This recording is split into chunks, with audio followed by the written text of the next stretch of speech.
Bienvenue dans Raconte-moi Al-Furqan, ta nouvelle série pendant ce mois béni de Ramadan au sein du podcast Coran de ton cœur. Moi, c'est Oustada Zainab, enseignante et éternelle étudiante du Coran. Cette année, je t'invite à t'arrêter, à observer et surtout à discerner. À travers la sourate Al-Furqan, Allah nous offre une boussole pour distinguer la vérité du faux, la clarté de la confusion et la voie d'Allah des chemins qui en éloignent. Dans un monde saturé de discours, d'images, de contradictions, Al-Furqan vient rétablir la lucidité de ton cœur et la posture droite à laquelle tu aspires.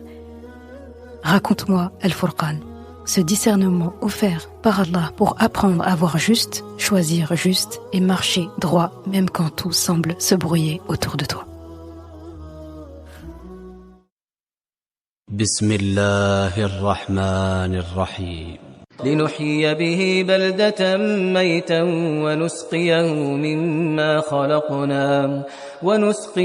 مما خلقنا أنعاما وأناسيا كثيرا ولقد صرفناه بينهم ليذكروا فأبى أكثر الناس إلا كفورا ولو شئنا لبعثنا في كل قرية نذيرا فلا تطع الكافرين وجاهدهم به جهادا كبيرا.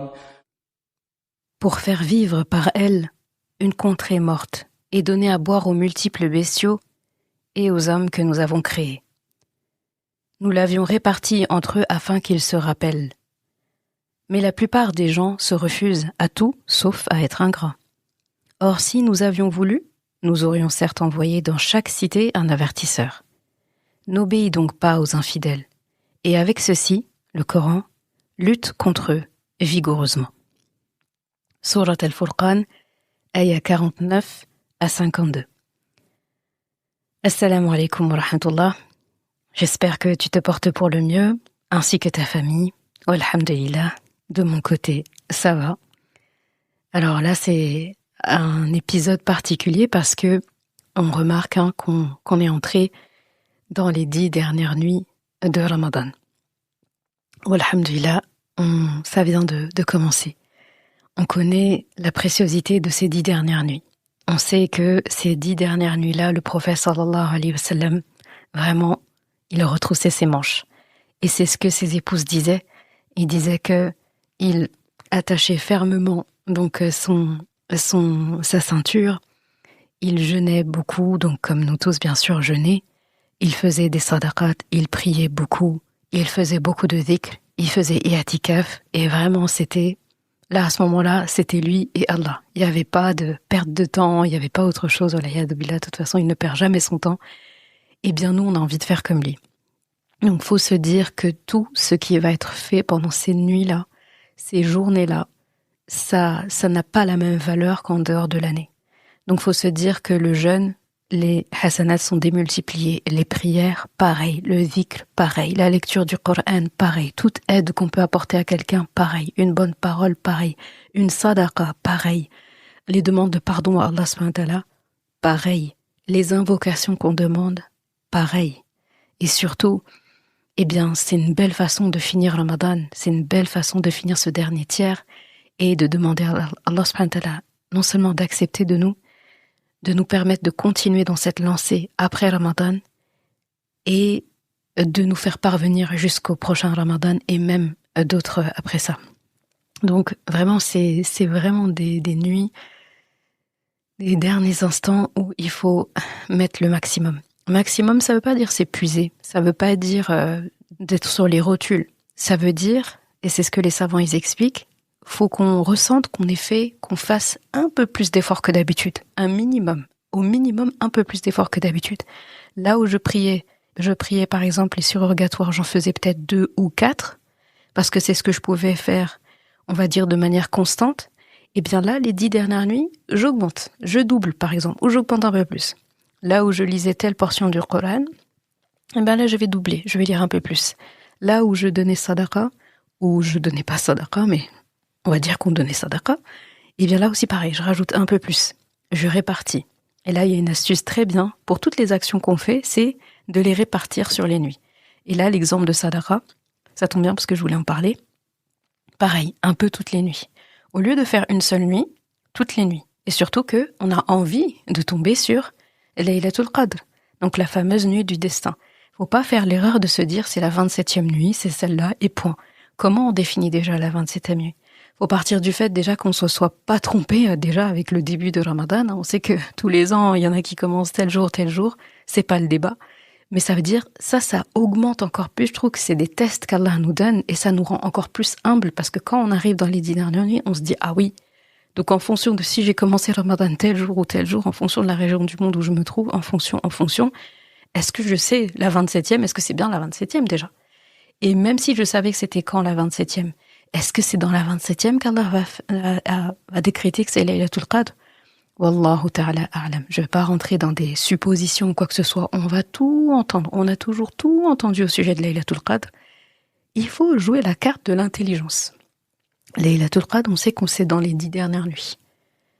Et ben en fait, je fais un tir groupé et toutes les 10 dernières nuits, en fait, il y en a aucune qui pourra pas témoigner que j'ai fait quelque chose en particulier. Prière, lecture, sadaqa, pardon, tout. En fait, chaque jour, chaque nuit, je fais quelque chose. Donc c'est bien de se mettre un rappel comme ça, on se dit je fais ça. Celles qui aiment bien donner, dont la facilité c'est de donner des choses, elles peuvent donner. Elles ou ils peuvent donner. Il y a des personnes, c'est leur plaisir d'avant prier Tarawih par exemple, c'est leur plaisir de, par exemple, ce qu'elles cuisinaient ou ce qu'elles préparaient, d'en cuisiner un peu plus pour prendre cette portion-là et l'amener à la mosquée. Et donc toutes les personnes qui priaient à côté d'elle ou quoi, ou bien voilà tous ceux qui étaient dans la salle, allez, là j'ai ramené de quoi avoir une collation à mi-temps par exemple pour les tarawih, ou à la fin des tarawih avant de faire la veillée. Il y a plein d'idées. Chacun, on a quelque chose qu'on fait facilement. Eh bien la religion c'est ça, c'est d'abord partir des choses qu'on fait facilement et les doubler, les tripler, etc. C'est pour ça d'ailleurs que le paradis a plusieurs portes. Parce que c'est les portes qui sont érigées en fonction justement de ce que les gens font de plus en prédilection. Il y a des gens c'est le jeûne, il y a des gens c'est la sadaqa, il y a des gens c'est la prière qui font mieux, il y a des gens c'est tahara, c'est le fait d'être toujours en état de pureté. Tout le monde en a pour son compte. Et il faut viser tout. Et pour être tranquille, il faut faire un peu de tout. Et là où je suis douée, j'augmente, vu qu'Allah me l'a rendu facile. S'il me l'a rendu facile, c'est pas pour faire joli. Donc voilà. Donc là, on peut pas rentrer dans les 10 dernières nuits sans avoir le conseil de doubler. Et comme je suis pas sur les réseaux sociaux, etc. et tout, pour faire, on va dire, pour rappeler ça, et je pense que le rappel ne manque pas, machallah, ça doit être partout, eh bien, je le dis aussi ici, comme ça, la personne pourra dire qu'il a loupé l'information. Et j'en profite pour faire un petit update, du coup, par rapport à notre projet, notre fameux projet Ramadan qui, machallah, avance comme il avance, machallah, tabarakallah, qu'Allah facilite tout. Et forcément, je peux que vous dire à tous, là, il faut que ça soit bouclé. Il faut que ça soit bouclé. Et Inch'Allah, il n'y a pas de raison. Si on s'y met tous les auditeurs et auditrices du podcast, même avec 1 euro par personne, normalement le compte est bon, Inch'Allah, Ya Rab. Et voilà. Donc du coup, pour récapituler, comme je disais, c'était la phase 2 d'un orphelinat à Kolda au Sénégal. Donc l'objectif, c'est de prendre en charge à peu près 32 orphelins. Et machallah, c'est un énorme, un merveilleux projet qui est du coup géré et entièrement créé et géré par l'association Source du Monde, machallah, qui est une association fiable. Et du coup, ils sont aidés par CotisUp, qui est la plateforme, comme je te l'avais déjà présenté, qui héberge le projet. Donc CotisUp, tu connais, donc c'est vraiment une plateforme de cagnotte en ligne qui permet de valoriser, de mettre en avant la générosité dans la communauté, l'entraide dans la communauté, vraiment cette solidarité-là. Et donc, ils ont en plus tous les Ramadans des challenges. Donc quand tu vas sur leur page, j'ai mis les liens bien sûr dans les notes de l'épisode, quand tu vas sur leur page, il y a plusieurs projets qu'ils ont choisis pour Ramadan. Et donc voilà. Et dans tous ces projets Ramadan, il y a celui de Coran de mon cœur, Inch'Allah, et on demande à Allah subhanahu wa ta'ala de nous attribuer à tous la récompense, sans que ça diminue quoi que ce soit à personne. Et donc du coup, moi, le projet que j'ai choisi, qui a été mon projet chouchou pour cette année, c'est les orphelins. Et franchement, ça me touche. D'ailleurs, je fais un clin d'œil aux élèves de la maison des Salihat, vu qu'on est passé par Surat al-Ma'oun. Et Allah subhanahu wa ta'ala, il parle justement de ce qu'on ne doit pas faire. Quand il dit أَرَأَيْتَ الَّذِي يُكَذِّبُ بِالدِّينِ فَذَلِكَ الَّذِي يَدُعُّ الْيَتِيمَ. Donc dans la deuxième ayah, il dit as-tu vu celui qui traite de mensonge Yawmiddin. أَرَأَيْتَ الَّذِي يُكَذِّبُ بِيَوْمِدِّينِ. Donc Yawmiddin, c'est le jour du jugement dernier. Après il dit فَذَلِكَ الَّذِي يَدُعُّ الْيَتِيمَ. Donc c'est celui qui repousse, cette personne, c'est celle qui repousse l'orphelin. Il va citer plein d'éléments. Il parle de l'orphelin, il parle du fait de ne pas nourrir le miskin, celui qui est dans le besoin. Mais c'est impressionnant le fait qu'il parle de l'orphelin déjà en premier. Quand il commence à décrire quelles sont les caractéristiques de celui qui traite de mensonge le jour dernier, et dans Surat Furqan, ça ne parle quasiment que de ça, que ceux qui traitent de mensonge le jour dernier, c'est eux qui font tout ce que Furqan cite de mal. Et qui laissent libre cours du coup à ce qu'ils font dans la dunya, etc. Et donc, parmi les premiers critères qu'il donne, c'est فَذَلِكَ الَّذِي يَدُعُّ الْيَتِيمَ. Il dit, c'est cette personne-là qui repousse l'orphelin. Franchement, quand je lis, à chaque fois que je lisais ça, moi, ça me glace. Et donc, la sourate, bien sûr, le tafsir, le détail, qu'est-ce que ça veut dire repousser l'orphelin? En tout cas, ce qui est sûr, c'est que nous, on veut pas les repousser. Et je pense que le minimum syndical, c'est de contribuer financièrement à un projet qui peut les aider, sachant qu'effectivement, prendre soin de l'orphelin, c'est encore plus grand que ça. C'est ce qui est cité dans le Coran par rapport à l'orphelin, c'est pas seulement la prise en charge financière, c'est vraiment lui faire sentir la chaleur d'un parent. Parce que l'orphelin, il a perdu quoi? Il a perdu ses responsables légaux, il a perdu ses parents. Donc il a perdu ce qui fait tout en fait pour lui. Un parent, il y a qu'à avoir nos parents, comment ils étaient avec nous, comment on est avec nos enfants. On est tout pour nos enfants. Donc, faut se dire, ceux-là n'ont plus leurs parents. Ni un parent, soit un parent, donc le parent référent, le père, celui qui est censé assurer la subsistance du foyer, ou la mère. Mais du coup, islamiquement, on parle surtout du père quand il y a, en tant qu'orphelin. Eh bien, lui, il n'a plus ça. Donc, Allah subhanahu wa ta'ala nous donne l'opportunité de gagner une place privilégiée auprès du prophète sallallahu alayhi wa sallam et au paradis, en nous donnant la possibilité de remplacer ces parents-là. Même si on ne peut pas les remplacer complètement. Ce qu'il veut dire, c'est que l'enfant, il a manqué de quoi? Et de subsistance, et de rassurance, et de tout ce qu'un parent fait. Et c'est pas obligé qu'une seule personne fasse tout ça. Si on est plusieurs, en fait, à participer à ça, ne serait-ce que demander des nouvelles. Alors comment ils vont? Se rendre sur place, passer du temps avec eux, machallah, c'est ce que beaucoup d'associations font. Passer du temps avec eux, discuter avec eux, leur payer des études, les accompagner quelque part, les soigner quand ils sont malades, répondre à leurs questions, ou juste, comme Rasulullah sallallahu alayhi wa sallam disait de faire, passer la main au-dessus de leur tête. Il disait qu'en plus qu'en fait, en passant la main au-dessus de la tête, chaque partie de la main qui va toucher les cheveux, donc chaque cheveu, pour chacun de ça, il y a des récompenses. Donc c'est beau. Franchement, je suis trop contente pour ce projet et j'aimerais vraiment, dès que possible, Inch'Allah, pouvoir me rendre sur place pour suivre, pour les voir déjà directement, pour les rencontrer, pour voir comment se passe l'accomplissement du projet, pour discuter avec eux, etc. Le moment où ça se fera, Inch'Allah, pourquoi pas, voilà, ceux qui veulent nous accompagner, nous accompagneront. Mais voilà, c'est pour vous dire, c'est bien sérieux. Et j'ai pas besoin de le dire, mais je le dis parce que Shaitan, même s'il est enchaîné, malheureusement, il a laissé des traces partout autour de nous.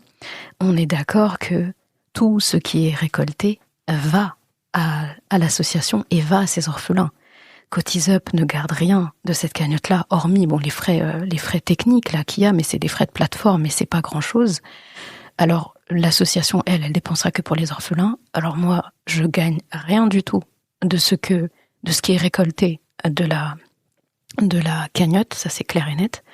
Donc voilà, tous les fonds vont à l'association bénéficiaire Source du Monde. Ça, c'est clair, net. Allah est témoin. Donc, j'ai même pas pris la peine de parler de ça avant, tellement c'est une évidence. Mais je pense qu'aujourd'hui, c'est important de le dire. Et je partage pas des cagnottes tous les 4 matins. Ça, ceux qui me suivent, ils le savent. Donc, le jour où j'en parle, faut écouter avec ses 10 oreilles. Et c'est pas pour rien. Donc, franchement, j'ai vraiment hâte de voir la joie dans les yeux de ces orphelins, et je vais loin, déjà faire des doigts pour eux tous et tous les orphelins du monde, et je me dis, qui sait, peut-être qu'un jour l'une d'eux sera à la place où on est aujourd'hui, transmettront le Coran à des gens, auront eux-mêmes des enfants qui ne seront pas des orphelins et qui vont grandir fi sirat al-mustaqim. Peut-être que là, on est en train de construire des fruits et de donner de construire plutôt de planter des graines qui vont donner des fruits que on sera même pas là pour les voir. Peut-être que grâce à cette sadaqa qu'on a fait, Allah va avoir de la rahma et faire venir encore plus de rahma sur notre descendance. Moi, quand je pense à ces orphelins, je me dis, je fais l'intention, vraiment, j'ai dit à Allah, rien que pour ça, et plus même, prends soin de mes enfants. Prends soin de mes enfants, les enfants de la communauté. Ya Allah, vraiment, je prends à témoin que je leur veux autant de bien à ces orphelins que à mes enfants. Et fasse vraiment que le même bien que je fais pour mes enfants, que j'accorde à mes enfants, que tu accordes à mes enfants, que eux ils en bénéficient. Qu'en tout cas, ils le perçoivent. Ils perçoivent ce khayr, la baraka. Et c'est ce que Surat Furqan aussi nous aide à comprendre dès la première ayat, tabaraka. Il faut demander à ses enfants, pour ses enfants, la baraka. Donc voilà, là je veux vraiment, c'est pas un ordre, mais c'est une forte recommandation. Tout le monde participe, Yénila. Tout le monde participe et vous partagez aussi. Ça, je le dis pas souvent. Je suis pas toujours à matraquer, partage. Aujourd'hui, je le dis. Parce que c'est Ramadan et ça va passer.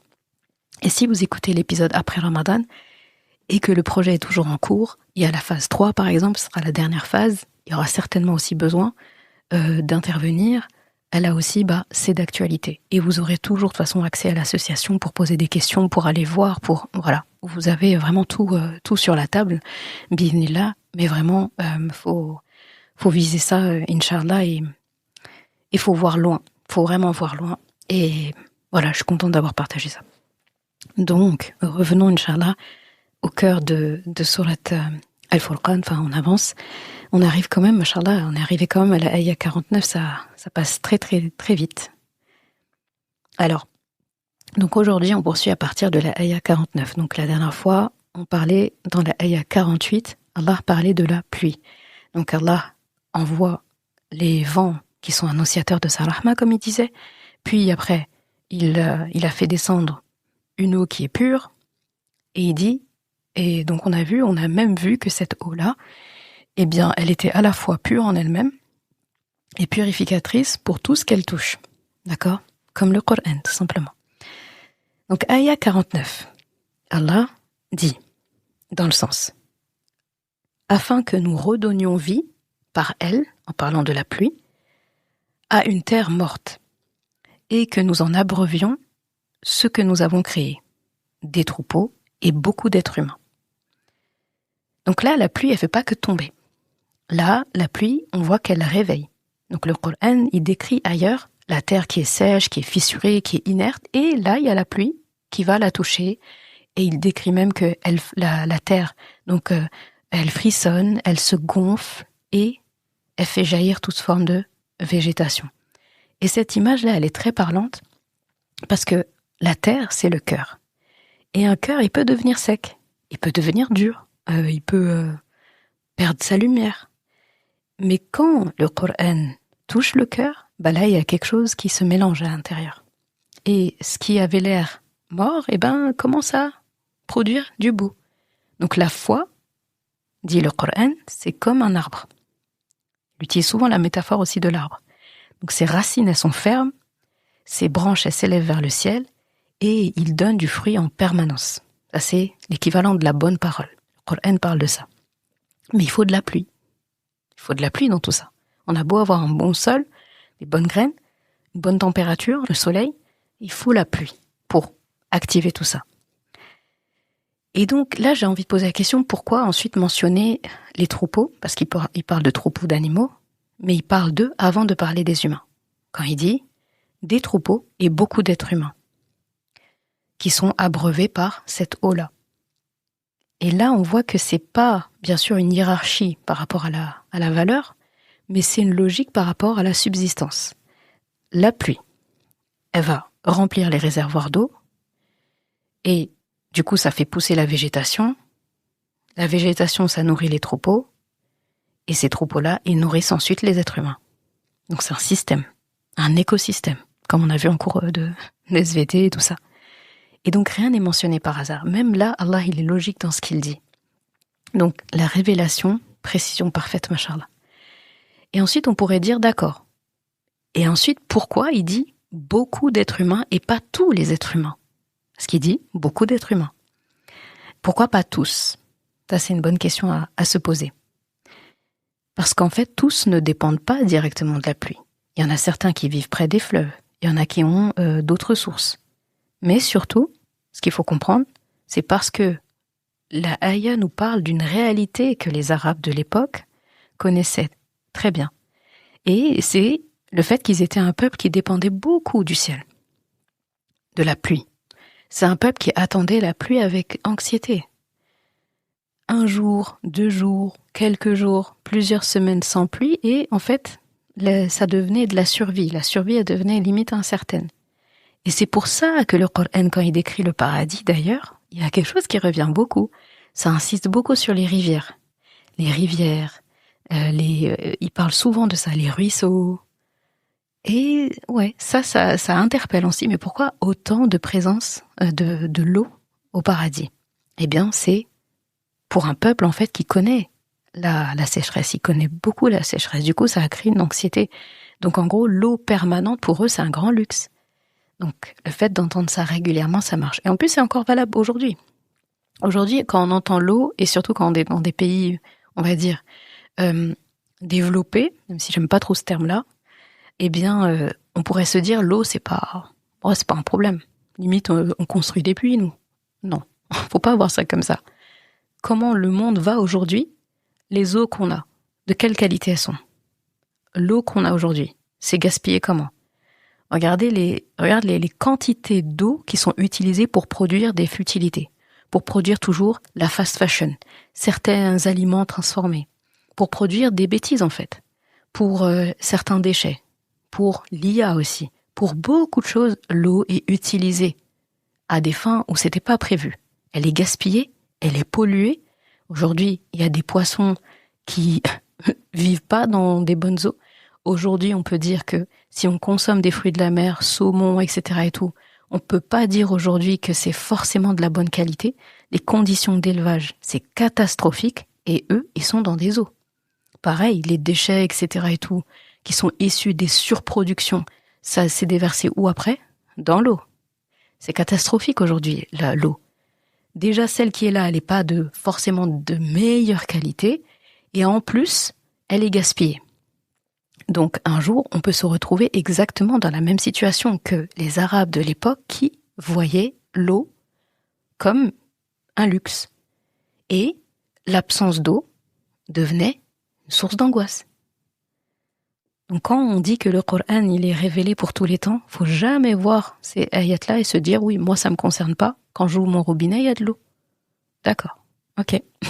Faut pas rester sur ce genre de choses. Donc, là, on voit vraiment que le Coran est précis. Là, au niveau, on va dire, au niveau environnemental, au niveau faune, flore, eh bien, on voit bien qu'il est très logique. Déjà, dans l'ordre de succession qu'il cite, donc l'eau, donc la pluie, la terre, les bestiaux, puis les humains, on voit bien que ça respecte un écosystème. Et après, il est très précis quand il dit beaucoup d'êtres humains, mais pas tous. Parce qu'il y en a qui ne sont pas concernés. Aujourd'hui, il y a des gens qui n'ont pas accès à l'eau. Comme à l'époque. Donc Allah dit par la suite, nous l'avons répété parmi eux afin qu'ils se rappellent. Là aussi, c'est très intéressant. Donc c'est la ayah qui dit وَلَقَدْ صَرَّفْنَاهُ بَيْنَهُمْ لِيَذَّكَّرُوا فَأَبَى أَكْثَرُ النَّاسِ إِلَّا كُفُورًا. Donc nous l'avons répété parmi eux afin qu'ils se rappellent. Mais la plupart des gens refusent par ingratitude. Le verbe ici, il peut signifier deux choses. Quand il dit « وَلَقَدْ صَرَّفْنَا بَيْنَهُمْ » répété parmi eux. Ça peut être compris soit nous l'avons distribué parmi eux, ou nous l'avons répété. Donc les deux sens sont valables. Quand on dit la première lecture, quand on parle de distribution, donc nous l'avons distribué parmi eux. Donc là, Allah distribue la pluie, dans le sens, elle tombe ici, et ensuite elle tombe là. Elle tombe là-bas, et après elle tombe là. C'est distribué. Et l'absence de pluie, dans ce cas, va nous rappeler la dépendance de l'être humain à la pluie. Et en même temps, la présence de la pluie, ça va rappeler la gratitude qui doit naître de ça. Dans le manque, il y a un rappel, et dans l'abondance, il y a un rappel. Et ensuite, il y a la deuxième lecture, et là, c'est répétition. Donc, nous l'avons répété, la pluie. Donc, Allah répète le rappel de la pluie, plutôt. Répète le rappel de la pluie, je vais y arriver. Donc, en gros, combien de fois le Coran parle de la pluie? Combien de fois il parle de la végétation? Combien de fois il parle de la résurrection de la terre? Combien de fois il en parle de tout ça? Encore et encore. Donc, Allah répète le rappel. Donc, si Allah disait, c'est comme si, en fait, Allah nous disait, peut-être que cette fois, tu vas te rappeler. Peut-être que maintenant, enfin, tu vas te rappeler. Je continuerai de répéter. Il faut le comprendre comme ça. Donc, peut-être que le rappel fera enfin son effet. On demande à Allah subhanahu wa ta'ala qu'il fasse son effet. Amin. Donc là, on voit ensuite que le vrai problème, c'est l'ingratitude. C'est ce qu'Al Aya dit quand Allah conclut dans cette Aya en disant « Mais la plupart des gens insistent dans l'ingratitude. Ils ne sont bons que dans l'ingratitude. » Donc là, il ne parle pas d'ignorance. Il ne dit pas qu'ils sont persistants dans l'ignorance. Il ne parle pas de persistants dans la confusion, par exemple, ou dans l'entêtement. Il dit qu'ils sont persistants, ils insistent dans l'ingratitude. Et là, le mot qui est utilisé pour dire ça, il dit « kafura ». D'accord ? « Fa'aba aktharun nasi illa kufura ». Plutôt, j'ai dit « kafura », je pensais à une autre sourate. « Kufura ». Kufura, si tu regardes bien, c'est la même racine qu'un mot qu'on connaît bien. « Kafara », qui donne aussi « kafir ». On a l'habitude de ce mot pour dire « mécréants », « négateurs », ceux qui n'ont pas cru, ceux qui ont couvert la vérité, qui ont refusé la vérité. Et là, ça parle d'ingratitude. C'est la même racine. Le même mot que pour la mécréance. Et c'est pas anodin, ça. En fait, l'ingratitude, c'est une des maladies graves du cœur. C'est statué comme ça dans notre religion. Parce qu'elle peut rendre aveugle une personne qui, à la base, était intelligente. Elle peut rendre sourde quelqu'un qui, pourtant, entendait bien et était très lucide. Donc, on peut dire que c'est une pollution, que c'est du poison, l'ingratitude, qu'Allah nous préserve. Parce que l'ingratitude, ça transforme tout en négatif. On n'a jamais vu l'ingratitude transformer quelque chose en positif. Et en plus, le plus grave, c'est qu'elle est contagieuse. Et tu as sûrement déjà vécu ce genre de situation. Il y a une situation qui est pas parfaite, qui est compliquée un peu, mais c'est gérable. Et là, il y a une personne qui commence à se plaindre. Et là, l'autre ici se plaint, et c'est une ambiance générale qui va rendre le tableau un peu sombre, là, et tout le monde s'y met. Pourquoi ? Parce qu'il y a un engrenage. Quand on entend quelqu'un se plaindre, c'est comme si cette personne, elle ouvrait la voie, elle disait oh, « c'est pas grave ». Et il y a cet effet, voilà, où tout le monde s'embarque dedans. Sauf ceux à qui Allah a facilité, et c'est pas le cas. Donc l'ingratitude, on est d'accord pour dire que elle va pas seulement détruire la relation à Allah, elle détruit aussi la capacité à profiter des bénédictions d'Allah, profiter de sa baraka. On peut pas et profiter des bénédictions d'Allah et de ses bienfaits et en même temps être ingrat. Ça va pas ensemble. En fait, c'est mathématiquement impossible. Et là, les savants, ils recommandaient quelque chose, c'est que lorsque tu sens monter l'ingratitude, ça peut arriver. On n'est pas à l'abri. On est des êtres humains avec nos faiblesses. Et bien, dans ce cas, ce qu'ils disaient, c'est arrête-toi. Tu t'arrêtes et tu penses à, j'ai envie de dire, tu écris même, 3 choses, par exemple, pour lesquelles tu es reconnaissant ou reconnaissante. Même des choses simples. Donc, par exemple, je respire, je vois, j'ai accès à l'eau. Là, je me suis pas fatiguée, j'ai repris ce qui était dans les ayats. Je respire, je vois et j'ai accès à l'eau. Donc là, l'ingratitude, si je fais preuve d'ingratitude, je vais prospérer dans l'inconscience. Parce qu'il faudrait être inconscient, donc ingrat, pour ne pas voir que des bienfaits comme respirer, voir ou boire, avoir accès à l'eau tout simplement, que c'est des grands bienfaits. Faut être inconscient pour ne pas le voir. Alors que la gratitude, eh bien elle commence par l'attention. C'est pour ça qu'il recommande ça, d'y penser, de regarder. Et qu'est-ce qu'Allah fait dans la sourate? Il y a des moments comme ça dans les sourates, j'ai l'impression qu'il nous fait pause. C'est comme si on regardait un documentaire. Et il dit, tu vois la pluie? On a vraiment l'impression d'une visite guidée. Tu vois là le ruisseau? Et il y a comme ça. Là, on a vu les bêtes. On a l'impression d'avoir été berger, d'avoir été astronome. On a géré en regardant, on a regardé la pluie. On a vu comment elle tombait. On a vu comment elle donnait vie à la terre. On a assisté à tout ça avec Sourate Furqan. On a fait une sortie scolaire de SVT. Et ça, si Allah le fait, c'est pas anodin. C'est pour qu'on prête attention et de ce fait, il nous facilite la voie vers la gratitude. Il nous facilite la voie vers la gratitude. Donc ces ayats-là, comme je dis, les ayats, on doit tous penser à chaque fois à faire des doigts. Quand on voit des ayats qui parlent de la pluie, de l'eau, de la faune, de la flore, de la nuit, du jour qui s'alterne, etc. Allah parle même de notre ombre qui est générée justement par le soleil et sa position. Et quand on pense à tout ça, on doit remercier Allah. On doit demander à Allah subhanahu wa ta'ala qu'on ne soit jamais oisif par rapport à ça, qu'on n'oublie pas, qu'on ne soit pas ingrat, qu'on ne prenne pas ces choses pour acquises. Tout ça est généré par ces ayats-là qu'on lit. Donc la gratitude, ça commence par l'attention. Tant qu'on garde l'attention, on a accès à la gratitude. Et quand on a accès à la gratitude, alors on a accès à tout le reste. Moussa alayhi salam, il disait dans Sourate Ibrahim, وَإِذْ تَأَذَّنَ رَبُّكُمْ لَإِنْ شَكَرْتُمْ لَأَزِيدَنَّكُمْ. Donc Moussa alayhi salam, il avait dit à son peuple, juste après qu'ils aient été sauvés de Pharaon, donc ils ont rien, ils sont dans le désert, ils attendent un peu, et là, ils commencent à penser à plein de choses, et là, il leur rappelle l'essentiel. Allah, il vous a sauvés de tout ce que vous avez vécu avant. La servitude, les meurtres, les tortures, etc. Et là, il leur dit, votre Rabb a décrété, si vous êtes reconnaissant, vous faites preuve de shukr, de gratitude, alors j'augmenterai. J'augmenterai pour vous tous les bienfaits, tous mes bienfaits, tout ce que vous avez besoin d'être augmenté. Si en ce moment tu as besoin qu'on augmente les niveaux santé, comme si on avait plein de trucs avec des niveaux, une table de mixage et on est en train d'augmenter les niveaux, tiens, toi je t'augmente la santé, la famille, ça. Toi, je vais t'augmenter la subsistance, les biens, l'argent. Toi, je vais t'augmenter ça. Toi, je vais t'augmenter ça. Toi, je vais rediminuer un peu ça, je vais augmenter ça. Je vais ajuster tel et tel niveau.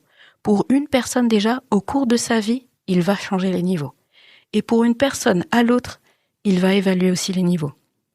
Eh bien, pour pouvoir avoir ça, il faut faire preuve de gratitude. Donc finalement, Allah, il nous demande peu pour avoir beaucoup. Parce que la gratitude, c'est simple, c'est regarder, c'est prêter attention, regarder, reconnaître, accepter. C'est factuel. C'est comme si tu vois un chat passer, c'est un chat qui a un pelage gris, et tu dis, voici un chat qui a un pelage gris. C'est factuel. Tu as reconnu les faits. C'est un chat qui a un pelage gris. C'est exactement la même chose. La pluie, elle tombe, c'est factuel. Tu vois la pluie, tu reconnais la pluie, tu es reconnaissant envers Allah pour la pluie. C'est factuel. Et là, c'est pareil. Et pour cet exercice factuel, Allah nous récompense. S'il nous récompense autant, c'est parce que la gratitude, ou plutôt l'ingratitude, est la fitna de notre monde, du monde. Et c'est ce sur quoi Shaitan agit. Tu te rappelles la ayah où Shaitan justement dit qu'il va se mettre sur notre route, qu'il va nous attaquer, nous assaillir par devant, par derrière, par nos droites, par nos gauches. Et qu'est-ce qu'il dit à la fin? Il croit menacer Allah avec ça. Il dit, et tu vas en trouver très peu qui sont reconnaissants. Ça m'a toujours interpellé pourquoi il a parlé de ça. Je me suis dit, mais pourquoi il n'a pas dit, tu vas en trouver très peu qui sont croyants, très peu qui ont l'iman, très peu qui sont généreux, très peu qui sont droits, très peu qui sont pieux. Non, il a dit, tu vas en trouver très peu qui sont reconnaissants. En gros, là, il venait de nous donner, Allah l'a cité, et par ça, par cette citation, Allah, il nous donne le plan de Shaitan. C'est comme s'il nous disait, en chuchotant, anti-sèche, je vous donne un indice, Shaitan, il va vous attaquer sur votre capacité à avoir de la gratitude. Je répète, Shaitan, son plan, c'est de vous attaquer sur votre capacité à reconnaître, à faire preuve de gratitude. Donc en gros, il va ménager aucun effort pour générer chez vous de l'ingratitude. Ça va être son cheval de bataille. Et aujourd'hui, effectivement, c'est le problème. Et d'ailleurs, quand on regarde les gens, quand on regarde la preuve que l'ingratitude, c'est quelque chose et la gratitude, c'est quelque chose. Quand on regarde les enfants et leurs parents, il y a un truc que les parents répètent beaucoup. Soit à leurs enfants, soit quand ils parlent de leurs enfants. C'est « Ah, ils prennent les choses pour acquis. Ils sont ingrats, moi je me casse la tête, etc. » C'est même pas tant le parent qui veut un retour sur investissement. Il y en a qui sont comme ça, mais bon, ça c'est autre chose.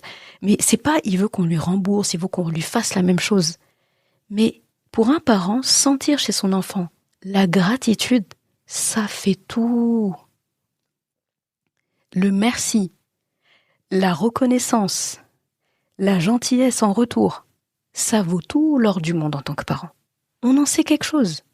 Il faut se dire nos parents ressentent la même chose. Si on est dans une entreprise, si on est professeur, etc., inconsciemment, on recherche la gratitude. C'est pas forcément « oui, merci, oui, donne-moi ça, etc. » Mais c'est juste, c'est comme un miroir en fait pour nous. Allah a fait de ça, il a fait de ça quelque chose d'inné, quelque chose de, c'est humain, c'est chez nous. Eh bien, comme c'est quelque chose dont on a déjà besoin entre nous, Allah, lui, n'en a pas besoin. Mais il a fait de sorte qu'on ait besoin de témoigner de la reconnaissance à Allah pour nous être bien. Et encore une fois, pourquoi il donne autant de récompenses par rapport à la gratitude? Parce qu'il sait que c'est le cheval de bataille de Shaitan. Donc du coup, il nous aide. C'est comme s'il nous tendait une perche à chaque fois. Et ceux qui arrivent à tenir la perche et à être tirés et à être sauvés, là, en bout de chaîne, il dit « Ah, toi, je vais te mettre bien. » Donc c'est un minimum d'effort dans ce brouhaha appelé Shaitan pour beaucoup de résultats. Vraiment. Donc vraiment, c'est un antidote simple qu'Allah subhanahu wa ta'ala nous donne dans ces ayats-là.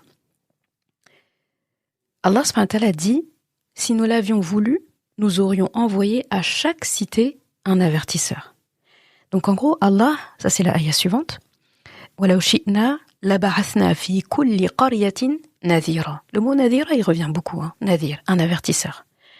Donc Allah aurait pu envoyer un prophète différent à chaque peuple. Chaque peuple aurait eu un prophète différent. Là, on a le prophète sallallahu alayhi wa sallam devant nous au moment où ces ayats sont révélés. C'est au prophète sallallahu alayhi wa sallam que ça a été révélé, ces ayats. Mais donc Allah nous montre que là, mais il a choisi l'universalité. Il a choisi un seul messager pour toute l'humanité. Comme le début de la sourate l'a confirmé.